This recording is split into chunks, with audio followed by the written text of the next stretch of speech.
Hi, Doug Pelton here from the Frame Up. Today we're going to talk about the master cylinder for the TABC. We get a lot of questions about the master cylinder on the proper assembly, and we're going to walk through the steps that will help you out at home putting the master cylinder together correctly. The first thing you should have as part of your toolkit is actually the instruction manual for the TC. And if you reference page 31, it'll give you a blow-up picture of the master cylinder and all the components. It's a good basic reference, but we're going to expand upon that to give you a hand today. Also, before you get started, you want to have a few basic tools set aside. One is a pipe wrench. One is a snap ring tool. And then you should have a pick of some sort.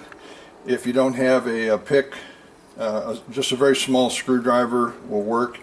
And then also some type of a push rod. We've got a 1/4-inch extension that we're going to use for that. To get started, you want to inspect your master cylinder can itself. You probably, if you have an original one, the first thing you want to do is hone the master cylinder itself, and we've got a couple choices for honing. The first one is the bottle.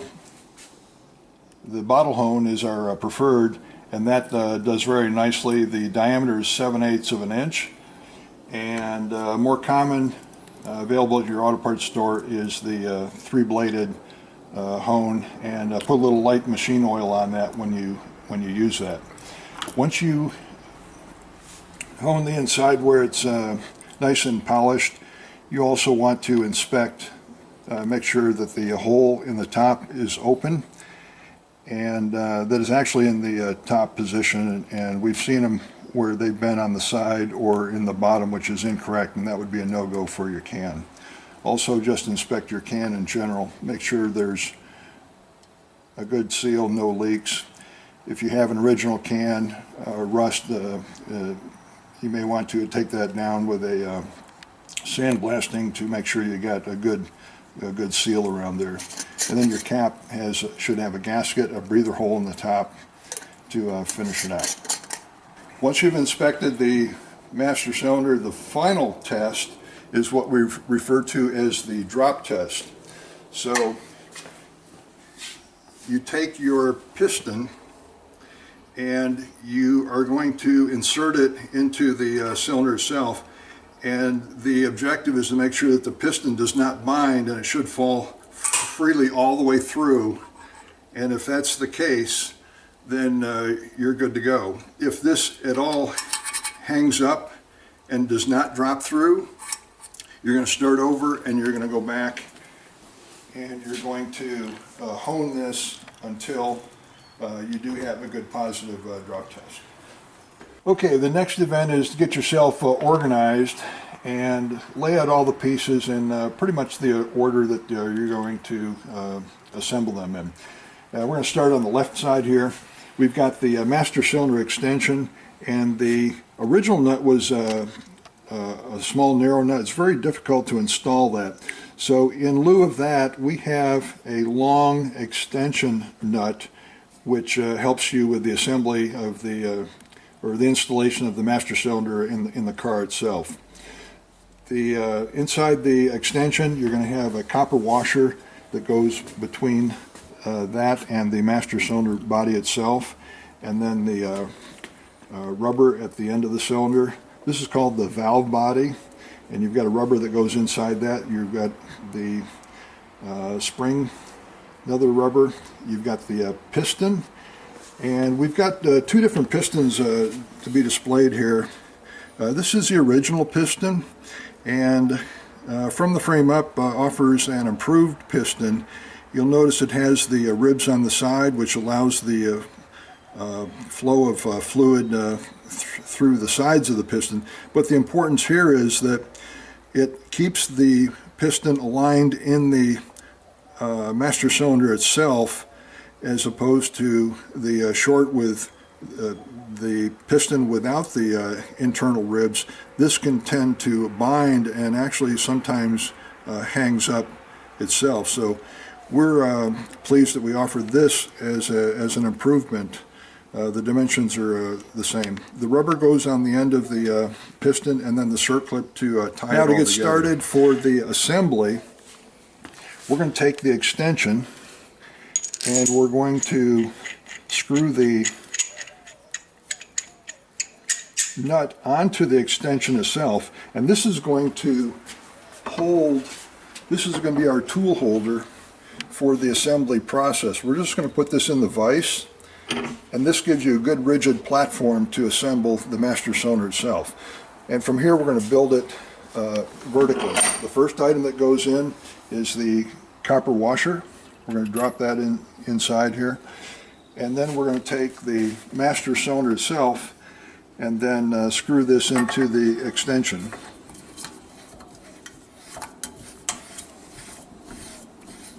You notice the nut is holding the extension in place, allowing us to turn this on where you don't have to really have any tools.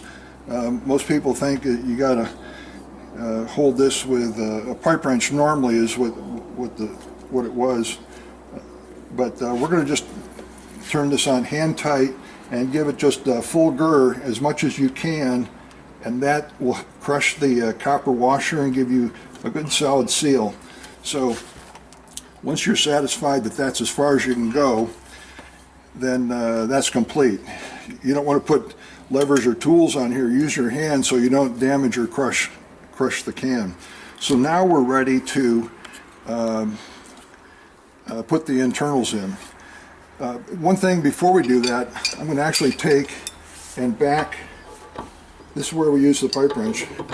We're just going to back the extension off slightly so you can remove the nut after you pull it out of the vise. But what we've done is we've loosened the extension from the nut, but not the extension from the can. That's still connected. Okay, we're getting ready to assemble the internals. So you want to have a little bit of a brake fluid, and we just use the cap to pour a little brake fluid into the cap. And this will be our little lubrication tub. And we're going to wet the inside down to make sure everything's pre-lubed for the assembly. So once you get that done, the first item is going to be the rubber washer that goes down into the bottom of the cylinder itself. You get it started in a square, and this is where we use the extension tool, and you just kind of rotate it around, easing the washer because you want it to go down flat, not crooked. And you're just going to tap it down into place until it's fully seated into the bottom. Once that's in place, the next item is the valve body. So we're going to come over to the valve body, and we've got a rubber, the rubber insert that goes inside that. We want to press down into place. So we're just going to use our finger to get it started, and then this is where you're going to take something that's not pointed. Now you notice I've got a bend here. It's going to be important not to poke a hole in this, but I'm going to use a bend and just kind of rotate around the perimeter until that rubber is fully seated and pressed into position. You can see that it's all symmetric. It looks like it's fully seated. So this is ready to go. The next item is the valve spring. Now there's a larger opening on one of the valve springs. This does not go on. This end will go on, and we're going to slide that in position. And now we can actually use a spring to help position the valve body down into the chamber itself. The next item is the rubber on the end of the spring, and we're going to just pre-lube this just a little bit with my finger, and the cup side goes down so the spring goes to the inside. You have to kind of roll the edges in until it gets inside, and then you can just press it down with your finger and you can kind of feel the spring compress down. Do that a couple times just to kind of let it equalize in position. Okay, the next item is the piston itself, and we need to install the rubber on the end of the piston. The way we do that is just get it started on one side, hold it with your thumb, and then we're going to take the hook and the pick and work this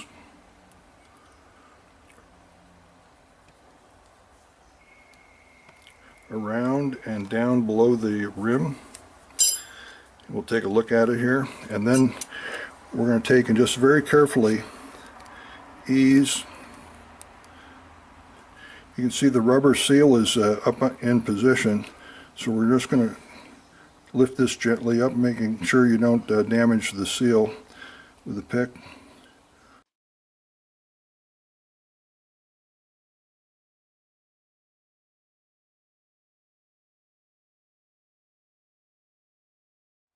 Just have to take your time and ease it into position.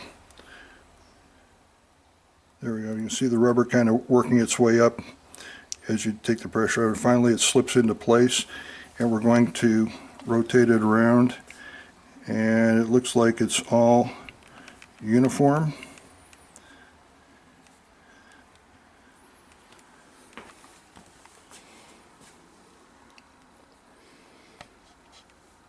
And that should be ready to install in the next step is to pre-lube the rubber. Just take your finger and put a little brake fluid on the rubber, and then we're going to position this in the top of the master cylinder.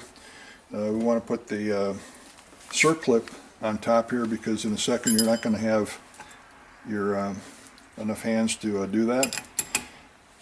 And the push rod is going to be used to depress the piston down far enough until the rubber contacts the cylinder itself. And just use your small screwdriver, or in this case we're using our pick. We're going to just keep some pressure on and rub the seal around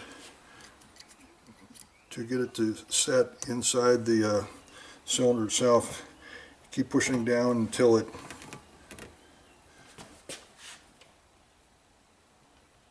goes down. We'll go back and do one more lap. Try to get it to go down inside.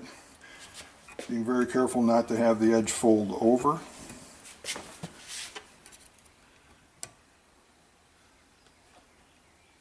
There we go. You can see it finally goes down into position, and then you can hold the piston fully depressed. Alright, once you get your circlip compressed, and you're going to ease it down in there, there's a little groove. You're going to position it over the groove, then let go, and your piston comes back, and the retainer, the circlip, holds the piston in place. The very last step is you want to take your push rod and work it up and down a few times to make sure it does not bind, hang up, it runs smoothly, which it does. Once you're complete with the internals, now you just finish up a few things. One is you can put your shake-proof washer on here, and the last item is your rubber boot. Goes on the end. You can see the end of the piston there, how it's all assembled. This is your dust cap, your rubber boot, and this is ready to go into the car. So that completes assembly of the master cylinder. We hope that you enjoyed the film and that it's useful. As always, we'd love to hear your feedback, and if there's a special topic that you would like us to comment on, or do a video, or maybe a tech tip, we'd be glad to hear from you. That's it for now. Thanks for viewing From the Frame Up.